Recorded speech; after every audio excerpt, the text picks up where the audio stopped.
Assalamualaikum warahmatullahi wabarakatuh. Berjumpa kembali bersama PAUD Darul Ulum Singojuru. Nah, berikut adalah informasi terkini dari platform Merdeka Mengajar bahwa sertifikat webinar di PMM tidak boleh diperjualbelikan.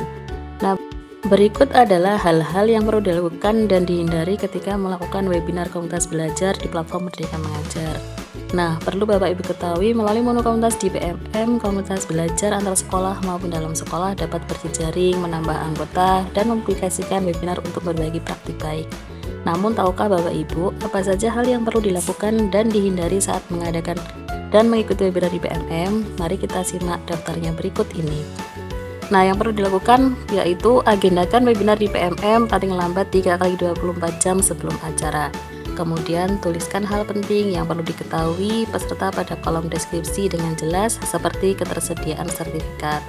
Selanjutnya, pastikan webinar sudah memiliki narasumber atau pemateri pada hari H acara.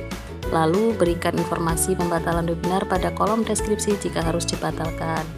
Kemudian, materi webinar fokus pada materi berbagi praktik baik atau pengalaman yang telah dilakukan oleh narasumber untuk menghindari miskonsepsi. Komunitas penyelenggara bertanggung jawab untuk membuat dan mengesahkan sertifikat jika ada. Sertifikat dapat diberikan oleh salah satu penggerak komunitas penyelenggara atau ketua komunitas. Lalu, berikan informasi kontak narahubung yang dapat dihubungi oleh peserta pada kolom deskripsi dan selama webinar. Siapkan siaran langsung melalui YouTube jika pendaftar webinar melebihi kapasitas Zoom atau Google Meet yang dimiliki. Tuliskan nama kanal dan tautan YouTube untuk siaran langsung webinar pada kolom deskripsi webinar. Kemudian berikan sertifikat jika ada kepada peserta yang benar-benar mengikuti webinar. Berikan formulir daftar hadir di akhir webinar dan tutup formulir saat webinar telah usai. Lalu gunakan akun Zoom atau Google Meet yang terpercaya untuk menghindari terjadinya pengambil alihan akun dari pihak yang tidak bertanggung jawab. Terakhir, pastikan jadwal webinar sudah benar karena Anda tidak dapat mengubah waktu pelaksanaan ketika webinar sudah berhasil dibuat.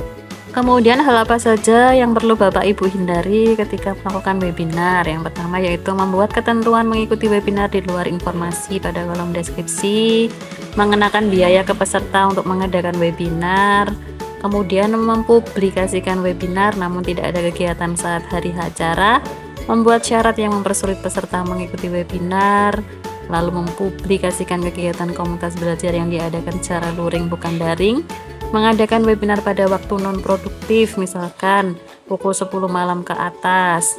Nah, kemudian yang terakhir yaitu memperjualbelikan sertifikat kepada peserta. Selanjutnya Bapak Ibu, hal apa saja yang perlu Bapak Ibu lakukan dan hindari ketika Bapak Ibu menjadi peserta webinar? Yang pertama yang harus Bapak Ibu lakukan yaitu 1. Hubungi komunitas penyelenggara webinar yang Anda ikuti ke narahubung yang tepat. Ikuti webinar sesuai keinginan dan kebutuhan belajar Anda.